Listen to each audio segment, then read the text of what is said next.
Bismillah. Assalamualaikum warahmatullahi wabarakatuh. Saudara seiman yang semoga dirahmati Allah, lisan kita diberikan oleh Allah kemampuan bicara. Inilah satu-satunya anggota tubuh yang kita bisa bicara. Orang yang tidak punya lisan maka tidak akan mampu bicara. Dan untuk melengkapi bicara lisan bisa sempurna, Allah kasih dua bibir. Maka tentang dua bibir dan satu lisan itu Allah firmankan kepada kita di surat 90 surat Al-Balad di ayat 8 dan ayat 9. Alam naj'al lahu 'ainain wa lisanan wa syafatain. Bukankah kami Allah yang telah memberikan untukmu dua buah mata dan Allah memberikan untukmu satu lisan dan dua bibir? Di dalam hadis yang diriwayatkan oleh Imam At-Tirmidzi dan Imam An-Nasa'i dari Sa'ad bin Sa'ad, Rasulullah sallallahu alaihi wasallam bersabda, aku menjamin bantu man yadman, barang siapa yang bisa menjamin antara dua lisannya dan dua kakinya. Jadi kata Rasulullah, Bapak Ibu sekalian, siapa yang mampu menjaga kemaluannya, farjinya, dan siapa yang mampu menjaga antara dua bibirnya, yaitu lisannya, dijamin Rasul surga. Subhanallah. Dengan satu kalimat yang dijaga dengan benar, melalui kalimat thayyibah la ilaha illallah, dan kita siddiq di dalam mengucapkan itu, jujur dalam mengucapkan itu, dan selalu di atas kejujuran dan kebenaran, surga jadinya. Betulkah hanya gara-gara lisan bisa menghantarkan seseorang menuju surga? Kelak saat Allah bangkitkan kita di padang mahsyar, Allah berfirman kepada para hamba-Nya, qala Allah berfirman di surat Al-Maidah surat 5 ayat yang ke-119.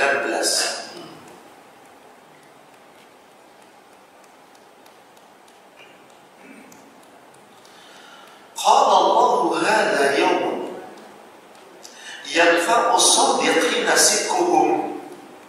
Allah berfirman, inilah hari di mana orang-orang yang siddiq, yang jujur di dunia, yang kata-katanya selalu benar di dunia, memperoleh manfaat karena kejujurannya, karena kebenarannya. Apa manfaat yang kita peroleh dari kejujuran dan kebenaran kita?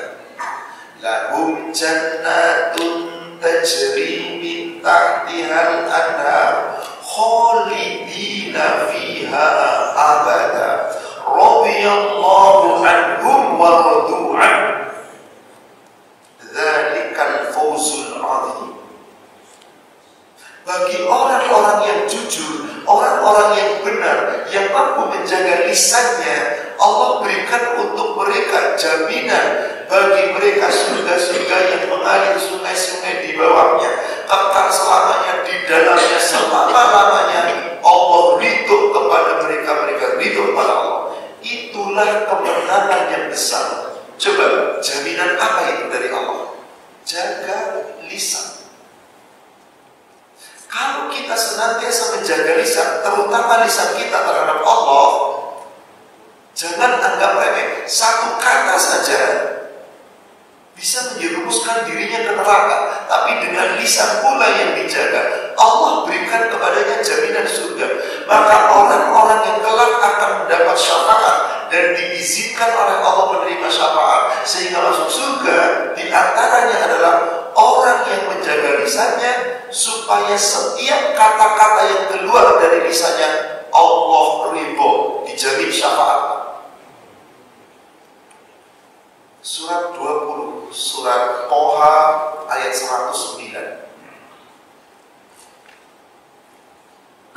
Yawma idzin la tanfa'u syafa'ah. Pada hari ini tidak akan ada berguna syafaat. Gak ada yang bisa menerima syafaat. Tidak ada yang boleh memberikan syafaat. Illa, kecuali man adzina lahu rahman, hanyalah orang-orang yang diberi izin oleh Allah yang Maha Pengasih. Kenapa Allah izinkan mereka menerima syafaat, bahkan bisa memberi syafaat? Di ujung ayatnya Allah katakan satu alasan utama, wa radiya lahu qawla, dia Allah meridhoi perkataannya. Jaga lisan. Seseorang dirahmati Allah karena ini, kata Rasul. Seseorang dilaknat Allah juga karena ini, lisan. Bagaimana lisan kita ada di terhadap Allah? Mari kita akan sama-sama uraikan. Allah yang Maha Agung wajib diagungkan, dan ada kata-kata yang tidak boleh diucapkan kepada Allah demi mengagungkan dan memuliakannya, dan terdapat hadis-hadis yang melarangnya. Silakan yang memiliki kitab ini bisa dibuka di halaman 211. Satu, di antara larangan mengucapkan kepada Allah adalah ucapan Assalamu ala Allah. Semoga keselamatan terlimpahkan kepada Allah. Bagus dan niatnya Pak. Semoga keselamatan atas Allah. Bagus atau? Di dalam tasyahud kita membaca apa? At-tahiyatu lillah wassalamu ala. Boleh kita mengucapkan salam ala Allah. Dahulu sebelum Rasulullah mengucapkan at-tahiyat, tasyahud, mengajarkan kepada sahabatnya, dan sampailah hadis-hadis yang sahih kepada kita tentang at-tahiyat, tentang tasyahud, pujian, penghormatan, salam penghormatan terhadap Allah. Di sini dikabarkan hadis yang sahih dari Abdullah bin Mas'ud. Hadis ini sahih riwayat Imam Bukhari dan Muslim. Kunna idza kunna ma'an Nabi sallallahu alaihi wasallam fi shalah. Dahulu kami pernah ketika bersama Nabi sallallahu alaihi wasallam dalam salat, Nabi belum mengajarkan bacaan tasyahud. Lalu para sahabat ketika itu berinovasi. Apa inovasi itu, Pak? Merekayasa, membuat aturan-aturan, membuat doa-doa yang belum dicontohkan Rasul. Kalau memang Rasul setuju dengan ucapannya menjadi sunnah, tapi kalau Rasul tidak setuju maka tidak bisa menjadi sunnah. Bid'ah, haram, harus ditinggalkan. Apa yang diajarkan oleh sahabat? Kulna, kami mengatakan Assalamu ala Allah min ibadi. Selamat sejahtera atas Allah tercurah dari hamba-hambanya. Assalamu ala fulan wa fulan. Selamat sejahtera untuk si fulan dan si fulan. Assalamu ala Rasulullah. Selamat sejahtera tercurah atas Rasulullah. Mendengar kalimat itu, faqala Nabi sallallahu alaihi wasallam, la yaqulu.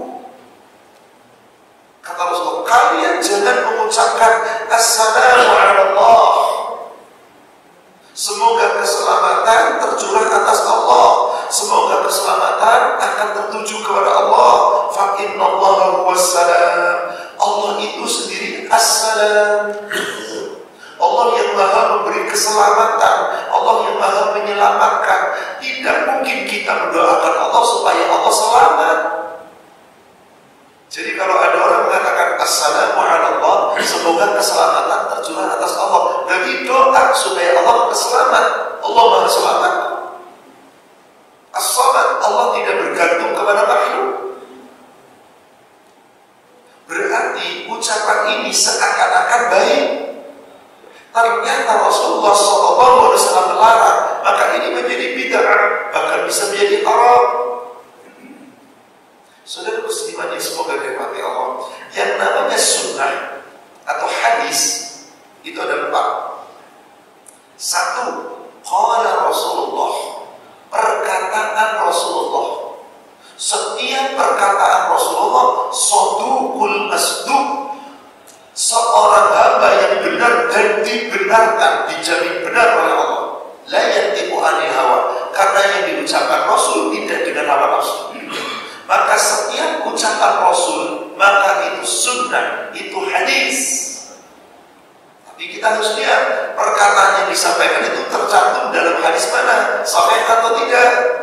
Sepanjang itu sahih, tapi itu sunnah. Tapi kalau ternyata hadisnya tidak sahih, meskipun qala Rasulullah, dusta. Setiap perkataan Rasulullah, jika kita mendapati hadisnya sahih, maka itu sunnah. Yang kedua, perbuatan Rasulullah.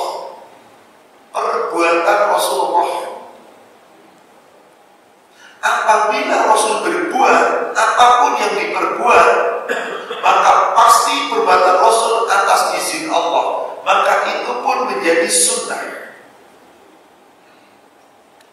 Kenapa? Karena Rasul tidak mungkin berbuat kecuali atas izin Allah. Sebagaimana Rasul tidak mungkin berkata kecuali atas izin Allah. Maka karena Allah telah membenarkan Rasul, kita wajib mutlak mentaati Rasul. Siapa yang mentaati Rasul, berarti dia telah mentaati Allah. Karena Rasul dijamin benar.